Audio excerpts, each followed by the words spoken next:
Retirement short numerical question number 11. X is employed in a company and is paid a sum of rupees 9 lakh on voluntary retirement from the service. ये question है voluntary retirement का।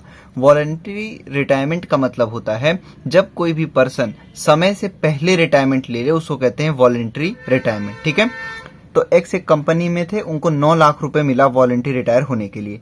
By normal age of retirement in the company 60 years and X who was 50 at the time of retirement had completed 22 years of service.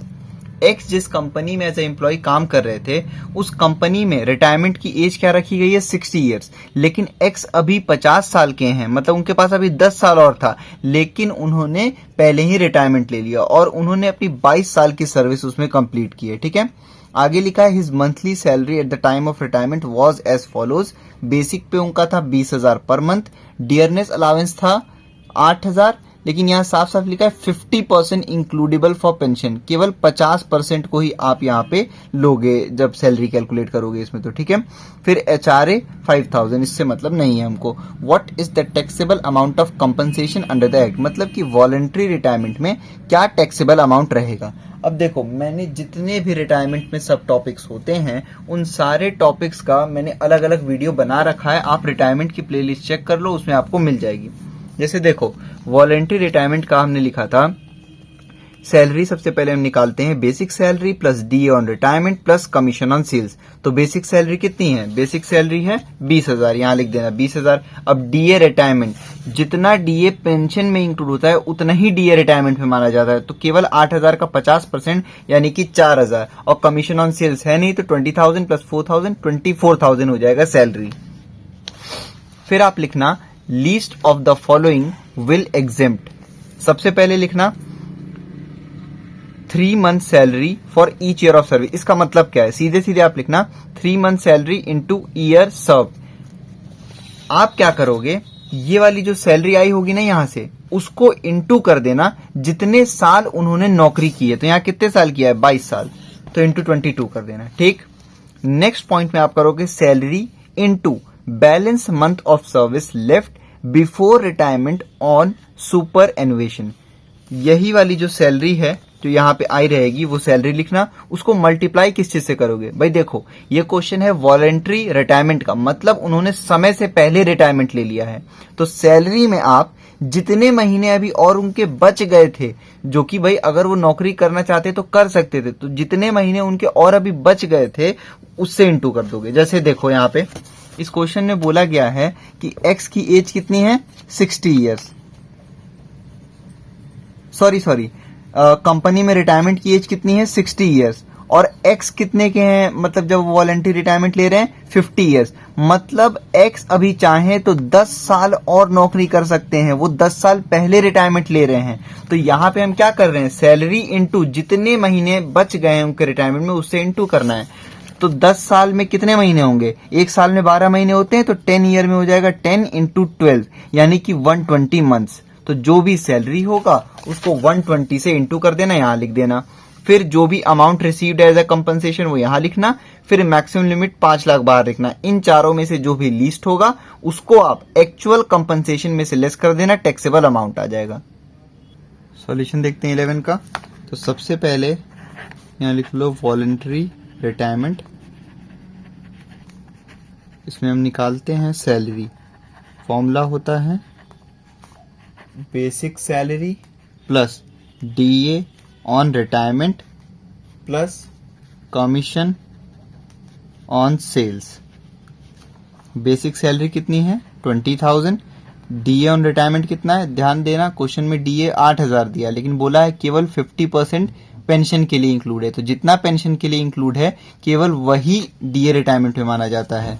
तो 8,000 का 50% यानी कि 4,000।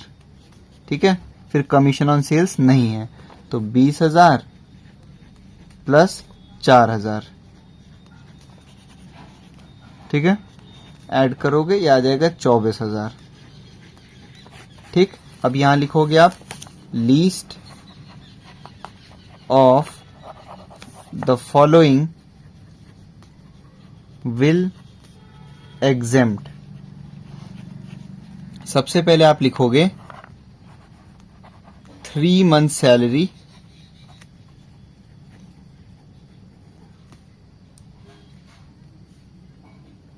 into year served।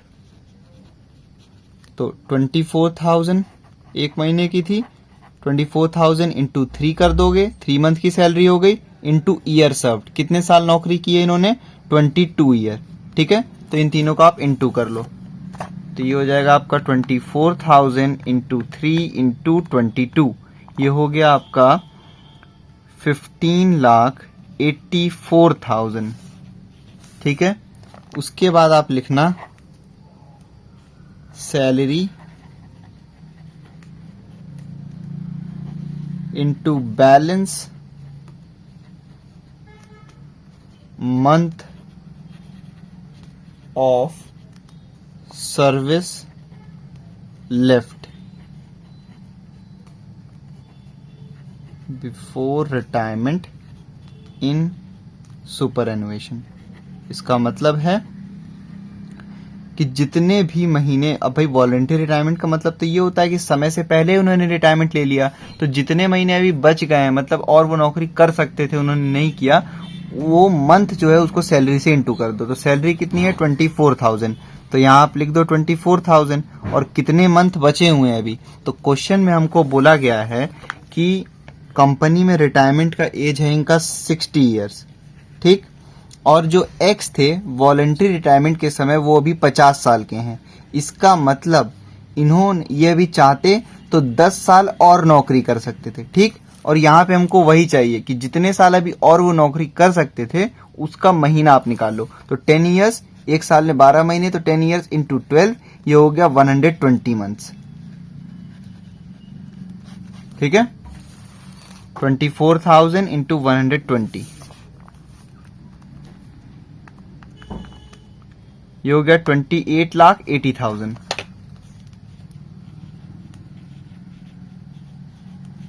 ठीक है, फिर तीसरे पॉइंट में लिखोगे आप एक्चुअल अमाउंट या फिर एक्चुअल कंपनसेशन रिसीव्ड। तो कितना रिसीव हुआ है इनको कंपनसेशन, 9 लाख रुपए। उसके बाद आप लिखना मैक्सिमम लिमिट, जो कि फिक्स्ड होती है कितनी, 5 लाख रुपए। ठीक, अब इन चारों में देखो कौन सा लीस्ट अमाउंट है, 15,84,000, 28,80,000, 9 लाख और 5 लाख। तो आप देख रहे हो ये 5 लाख रुपीज लीस्ट है। ठीक, और हमने यहाँ क्या लिखा था, least of the following will exempt, मतलब ये एग्जेम्प्ट रहेगा। तो आप यहाँ लिखो टैक्सेबल